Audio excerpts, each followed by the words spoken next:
Уставниот суд го добил дописот од Гаши одлуката на Управниот суд со која се поништува изборот на Елизабета Дуковска за уставен судија од пред 2 години во собранието.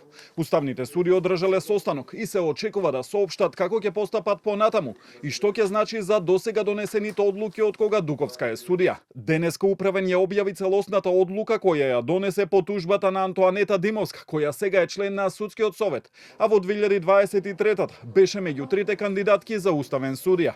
Но откако Дуковска добила над 8 глас, предлогот бил испратен до собрание, а гласањето не продолжило за двајцата преостанати кандидати, што Управен го смета за противзаконско. Судот наоѓа дека со ваквиот начин на гласање на членовите на Советот, односно со негласање по останатите два предлози, оневозможена е еднаква примена на правилата на постапката за сите кандидати, со оглед дека само еден кандидат добил можност за реална поддршка преку гласање, а на другите два кандидати им е ускратена можност да имаат ист третман и еднакви можности при изборот, иако претходно сите три кандидати биле поддржани од членовите на Советот. Стои во одлуката на Управен, кој на собранието му препорачува да донесе правилна и законита одлука, која ќе се темели на предлог од Судскиот совет донесен во законита и објективна постапка.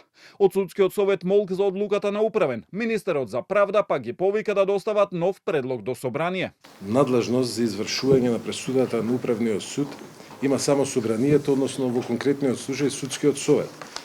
Така да должност на Судскиот совет е согласно препораките, односно пресудата на Управниот суд, да ја повтори постапката, да ги зема во предвид препораките и да достави нов предлог до собранието. Едно од прашањата во јавноста е и што оваа одлука ќе значи за предметот за законот за јазиците, каде Дуковска е известител, инаку таа беше известител и за контроверзните измени на кривичниот законник.